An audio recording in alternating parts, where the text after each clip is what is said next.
Hello and welcome to some more Star Citizen. Today I wanted to talk about some of the first person stuff in Star Citizen that we'll probably be getting in 2.6 and the Star Marine launch within the next few weeks. There's been a lot of talked about this video that CIG have done on Vision Stabilization, and I want to talk about that a bit further, how their system works for Vision Stabilization, some of the features of that, but I also wanted to talk about their FPS weapons and their improvements as well, how guns are going to work very briefly, and in addition how combat kind of functions. So Vision Stabilization. This is a term that CIG have used to describe dealing with their camera stabilization in game, and currently consists of a few things combined together. It basically gives you smooth, more realistic, non-motion sickness gameplay.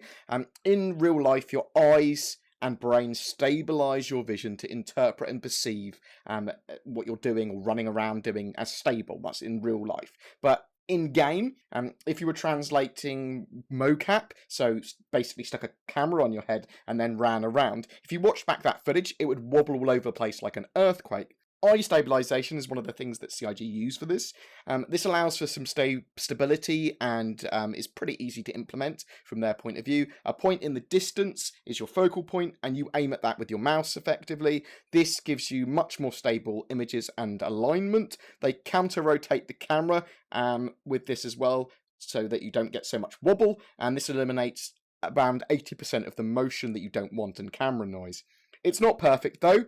Eye stabilization works best when moving straight forward, not strafing or moving quickly past walls, or if you stop quickly in front of an object, you get that bounce back that we've all had since 2.0, where you like run in front of a Big Benny's machine and stop, and then you'll kind of like judder backwards slightly. Head translation is another way they can get around this. It automatically happens in real life, but camera-wise, it doesn't translate very well. So birds in real life keep their heads stable by counter-translating body movements rather than rolling their eyes or using eye stabilization. So they've designed the full body IK system to control hands, legs, and head independently. And it's a mixture of all of this head stabilization and independent body parts that makes their vision stabilization system currently work in the way that we've seen so far. So why is this vision stabilization so important? Why isn't there a more simple option of them to go down? Well, the first and third person animations are incredibly important in Star Citizen. The first person view is very unique as it's unified with that third person body and driven by animations of the third person body. Most games have different animation sets between first and third person. Star Citizen does not. Every joint is fully physicalized and not just based on random ragdolls, but the unified rig that they've built allows them to have less animations than other games too, so it's quite efficient. So they've got like 50 for FPS Weapons and Star Citizen, whereas Crysis 2 has significantly more. Not only are there less animations needed, but they are also shared across the first, third, and multiplayer views. All of the translations of recoil, movement, reloading, all of that are correct in first and third person, as well as your shadow. So you can see your own body movement all being translated in that single rig, and the animations are shared. So what you do in game and what a player that see next to you, what you're doing, is exactly the same thing. Whether you're reloading, whether you're leaning, whatever. There are very, very few games that do this. In fact, it might just be Star Citizen and Arma, because it takes a lot of work to do. Now, if it was just Squadron 42 that CIG were working on, they wouldn't have done this. It is, however, important for the MMO and Star Marine. The head and vision stabilization will continue to be improved as well. And in the video that we're watching, the mouse sensitivity, they were using a mouse and keyboard rather than a gamepad. The mouse sensitivity was turned down to give more of a panning effect as well. So just bear that in mind. So FPS weapons. So bullets in Star Citizen are drawn or spawned directly from the gun barrel rather than from your point of view. This means that recoil, as well as running, will give a huge effect on where your bullets go, means a huge bullet spread, means your weapon fires where it's literally pointing. So obviously you can counter this slightly by aiming down sights, or ADS. This should allow for a lot more gun stability, less recoil, more accuracy. The moment we right click to go ADS to look down our gun, and it will align to your right eye. But the idea in Star Citizen is WYSIWYG. So WYSIWYG is what you see is what you get. You're going to be able to see someone and their gun and know effectively where their bullets are kind of going to go, because you'll see where their gun's pointing.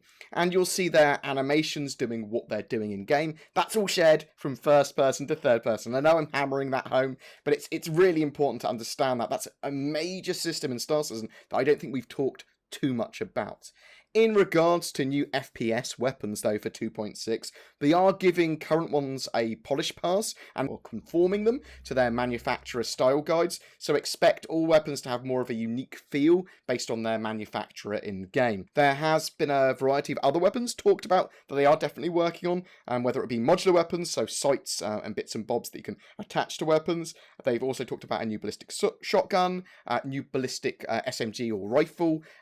They've talked about that railgun previously. Bearing grenades we know are getting finished. There's going to be modular armor, and that's obviously quite important for the first and third person animations and vision stabilization as well. That armor, hopefully most of that will make it into 2.6. I believe that's the plan, though I doubt the railgun will. I can't imagine that being used in Submarine, but it'd be great if it is. The other thing that was discussed a while ago, but has been mentioned very little recently, is gadgets. So think personal deployable shields, holograms, and that sort of thing, maybe like Claymore type stuff.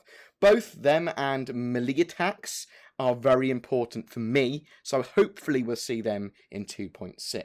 New models. So we know that there's going to be new models for the male and hopefully female models in 2.6. So hopefully we'll actually have a female model to pick from. We've seen some bits and pieces on their character design, customization, and some of the new levels of fidelity for a lot of the stuff they're working on.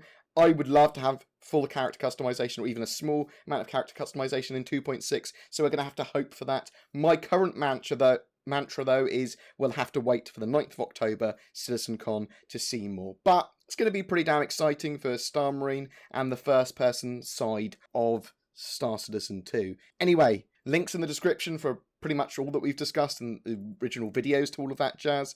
If you want to read further into the mechanics or the FPS or the technology that CIG are using, check that out. Remember, commenting on any of my Star Citizen videos throughout September gives you a chance to win an Argo MPUV or that budget Star Citizen PC build I made a while ago. Don't forget to like and subscribe, as it really does help me. And for people that want to enjoy my content further, or want to support the channel further, please consider checking out the links to GameWist, Patreon, and direct donations and that sort of jazz below. It helps more than I can ever say thank you for, so thank you so much. Thanks for watching, guys, and I'll see you in the verse.